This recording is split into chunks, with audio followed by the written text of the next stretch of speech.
Welcome back to another episode of Believe in TCU. I'm Zion Trammell here with my co-host Seth Dowdle. We're back with a TCU baseball episode. Seth, it's been a couple weeks off. The beginning of the season's figuring things out, a little more focus on basketball. We haven't talked about baseball since I think the opening series at Globe Life Yep, Field. and then nothing else happened after that. I know the outlook of the season, or not the outlook. The results have vastly changed since that opening weekend. It really just was that one series, though. If you think about it, like you take away the UCLA series and like add in, if you take away the UCLA series, and of course, obviously, you have a weird midweek loss to UT Arlington. But which TCU baseball team doesn't have a weird midweek loss to UT Arlington? It's kind of like a fine season, right? Where you're just like, I mean, you sweep New Haven, you play fine in the midweeks, and you win a series against Tulane. Like you take that, I think. If you take away the series sweep to the behemoth set as UCLA, which the more we watch them, the more it seems kind of less like a really bad thing and more like this is just kind of what's going to happen to everybody. That is fair. That is a fair way of looking at it. UCLA is obviously a juggernaut. TCU just ran in, just was another team in the way, And they and you weren't would have full thought, strength either. yeah, they were not at full strength. Because you think, obviously, like TCU had really high expectations. You thought, hey, maybe they could steal a game against UCLA. Maybe they can look pretty, like, decently competitive. But it was just tough. It was tough sledding. But since then, the Frogs have looked pretty good. They run rolled Loyola Marymount. They absolutely destroyed New Haven. Uh, I mean, they had some guys up there that were throwing batting practice. It just I was not was, aware that New Haven was a Division One school prior to yes. February 27th at 6 p.m. Central Time. It was a bloodbath. I felt bad. The scores of those games, in case you weren't familiar, 14-3, 12-4, 20-1. It was just brutal. So TCU took care of business there. And then they walked off Abilene Christian, and then a 3-game series with Tulane that had some weather issues throughout the weekend. They were able to play their Friday game, which resulted in a 10-2 victory. And then Saturday's game was postponed, which led to a doubleheader on Sunday, which I got to be a part of on the production end, um, which ended up being quite a bit for our crew there with ESPN Plus, but that's okay. It was a long 16 innings of baseball. Just say that. I mean, 9 innings is fantastic, but adding in 7 more is a little bit of a chore, I think. Unless it's the World Series in Los Angeles, where there's at least one 18-inning World Series baseball game every decade. Yeah, that's true. And believe it or not, you would think 7 innings would reduce the time that you're there. No, it was about just as long as a normal 9 inning game um, in the MLB. So it was quite a time. But enough about me. We'll talk about TCU here. A 4-8 win in game one, and then a 4-3 win in the second game. Just wanted to talk about a couple things. Game one looked like TCU was in firm control. I believe they had a 4-0 lead. Sawyer Strohsnyder absolutely launched a baseball into right field. I mean, it was a liner. It was absolutely smoked. He was not getting a lot of good pitches to hit this weekend. He had a couple walks in the second game, and Tulane's pitching staff, I think they went out to the mound every time he stepped up to the plate. Like, it could have been a 10-0 game, and they're like, okay, let's talk about this here, guys. Let's make sure This that is big. We nobody's need to figure this out. nobody's on base, and okay, Stroh, that's how gifted of a hitter he is. I mean, I'm not kidding. It was almost every single time he stepped up to the plate. Um, I think Tulane's pitcher threw a pitch behind Strohs, and um, and immediately the pitching coach went out there. They're like, okay, whoa, like, what are we doing here? like, Let's not do that again, please. Please yeah. don't do that. Don't. Don't make him angry. Yeah, he's such a gifted hitter. But yeah, he had a homer in game one. Rob Liddington went deep, but the big storyline from that game, Lance Davis, the guy who is talked about a lot in fall camp and coming into the spring, kind of got out to a rough start, the freshman righty, but he had a great outing against the Green Wave. 6 innings pitched, 3 hits, 1 earned run, no walks, and 3 strikeouts. He only had 1 inning really get away from him, and that was because of an error from Cole Kramer. He was tremendous, filling up the zone. Unfortunately, it didn't result in a win because the bullpen gave it up. Walter Quinn and Tanner Seguspie struggled. They could not find the strike zone, and Tulane had a big 7th and 8th inning and were able to win that game. But very good outing from Lance Davis in that win.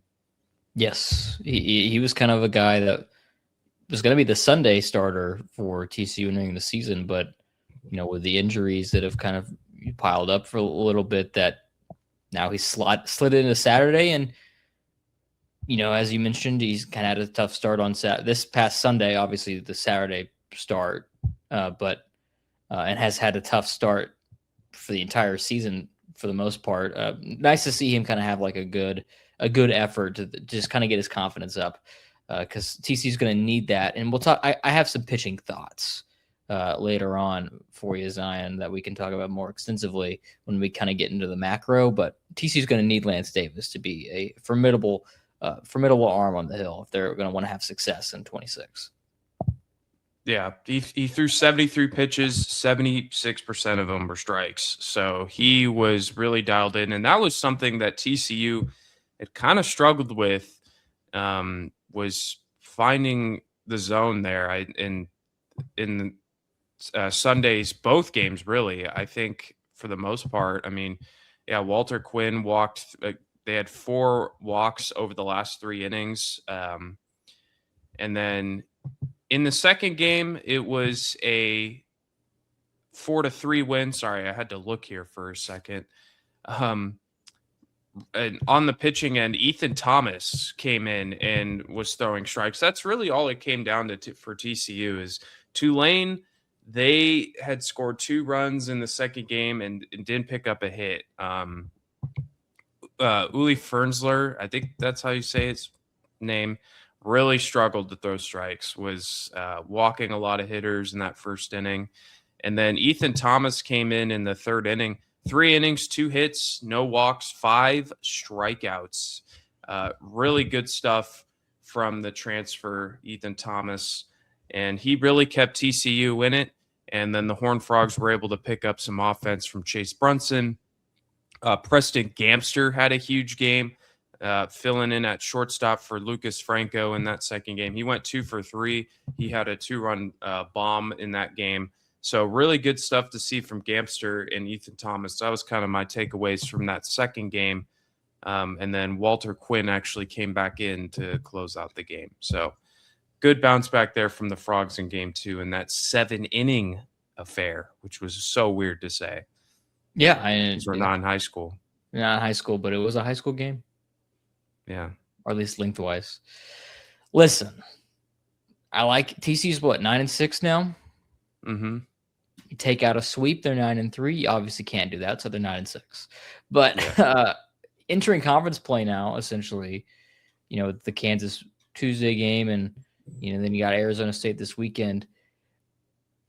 I don't know about you, but I'm somewhat pleased, but at the same time, this team is definitely not living up to the juggernaut potential that it had heading into this season. And, part of that is due to obviously Tommy Lepore has made 1 start, and we have no idea when his next start will be, whether or not it'll be this Friday or if it'll ever happen again. We have heard almost nothing other than that he had some forearm tightness after his start against Vanderbilt in the opening game of the season and hasn't pitched again.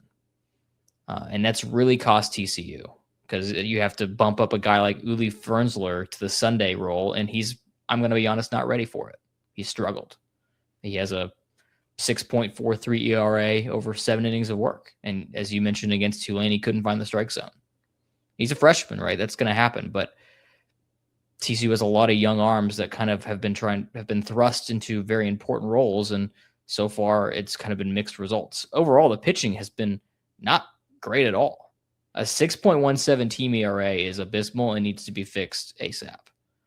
And they've gotten away with it because they've been playing and been able to get some hits and have some comebacks against teams like Abilene Christian and whatnot.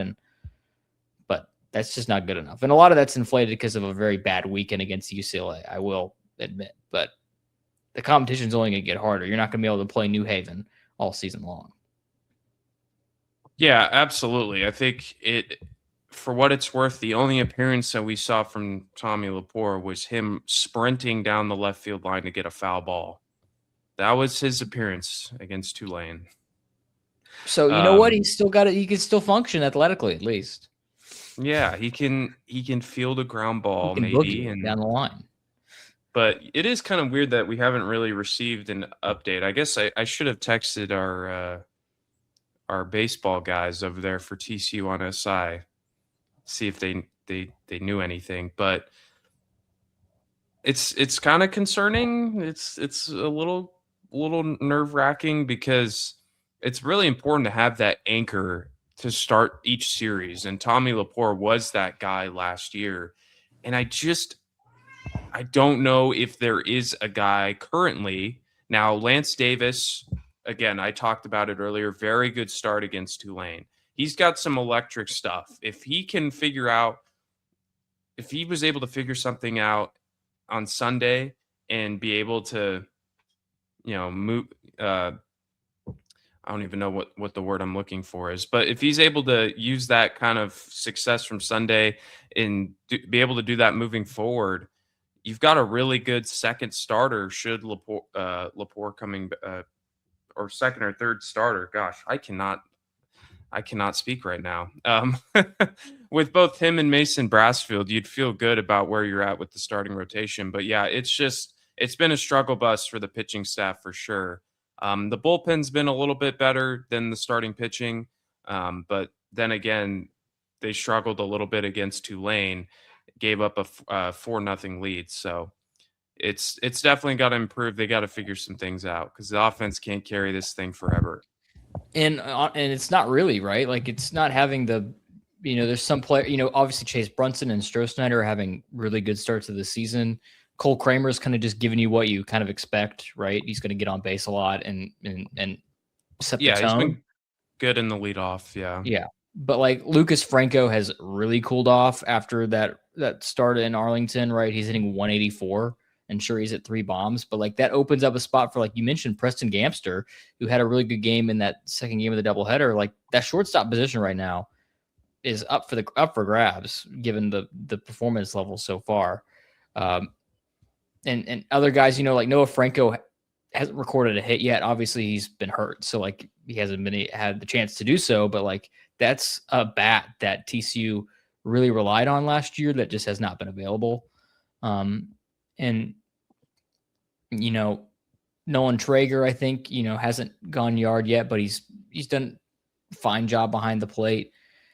Again, the offense has been okay, but like it's definitely not at what it was last year, and we were kind of expecting it to maybe surpass last year's production.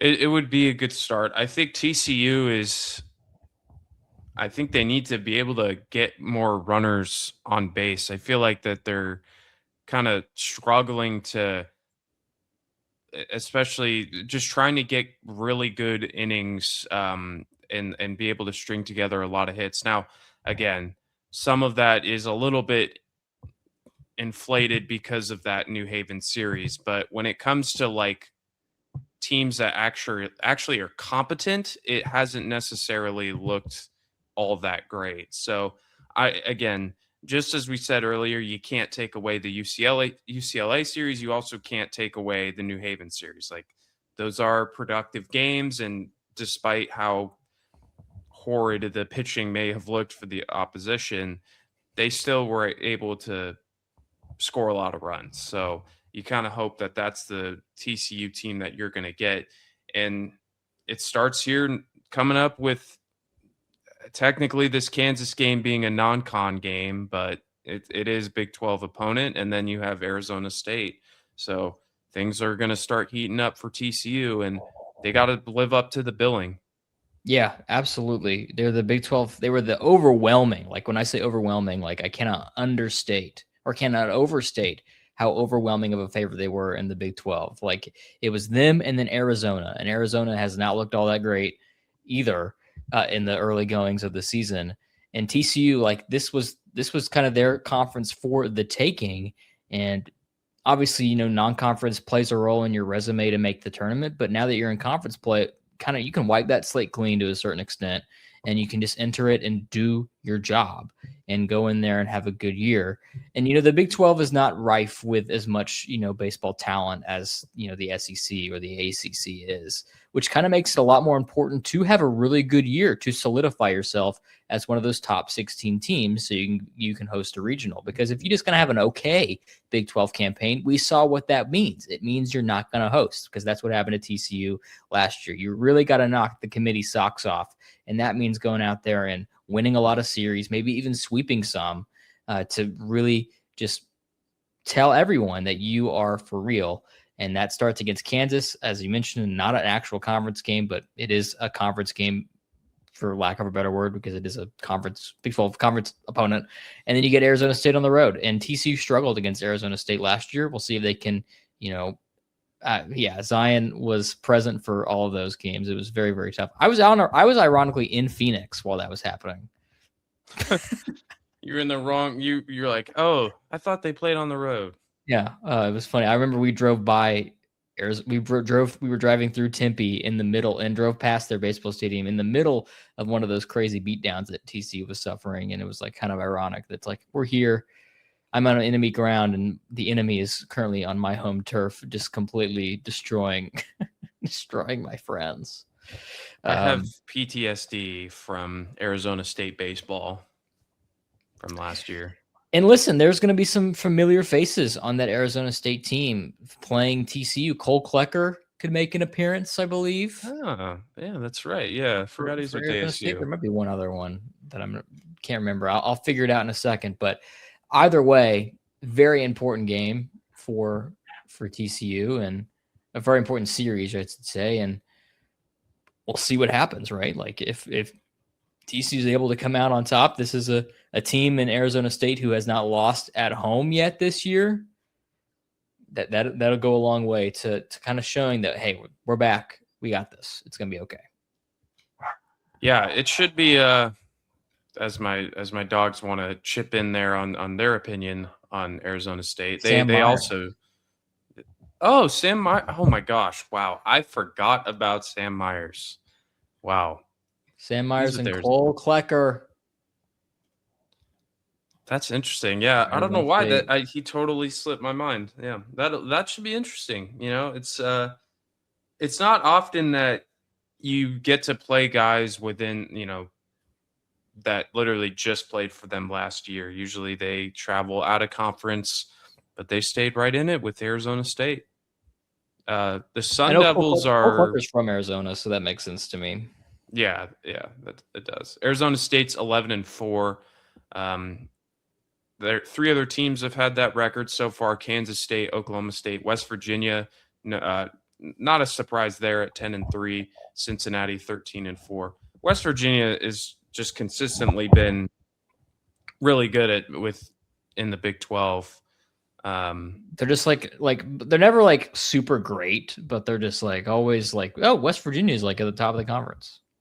Yeah, they're just always there. They're always there and always flying under the radar. But yeah, I think just how I'm feeling about TCU right now, like it's not been pretty. It's not been perfect by any means. Definitely not like a top 5 level at the way they're playing right now. But I think record is kind of a little overrated at this point in the year. Again, especially because you played the best team in the country. You've played top level quality opponents to start the year, and then you had some wins there. But Tulane, I mean, they didn't. To me, I think TCU was the better team overall, but Tulane didn't look too bad. They looked like a certainly like a competent and a decent level opponent for TCU. So I'm not really looking too much at like record right now.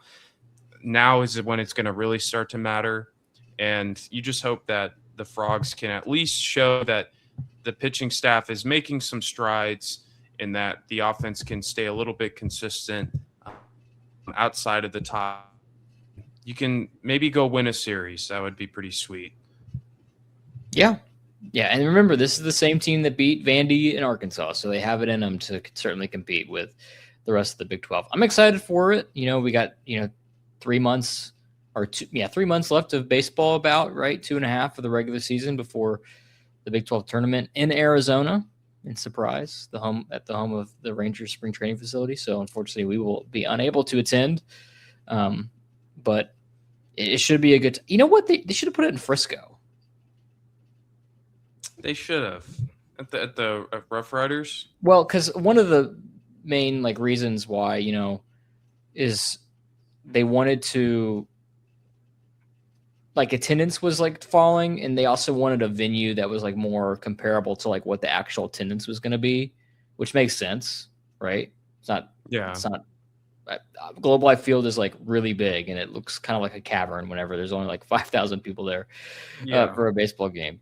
But Frisco would have worked great. Yeah, it would have, but no, they had to go to Arizona, where two teams reside. But oh well. Really late starts. So this Tuesday game against Kansas is 6:00, but then Friday, Saturday, 8:30 for us here in the Central Time Zone on Friday, Saturday, and then a 3 p.m. first pitch on Sunday. All those games will be on ESPN Plus.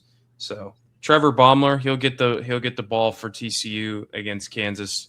Hopefully, you can pick up a win and then hit the road. We'll see what happens. Any other thoughts here, Seth? No, this is a baseball team that still has stuff to prove through 17 games, and there's around 35 something more. We'll see what they got.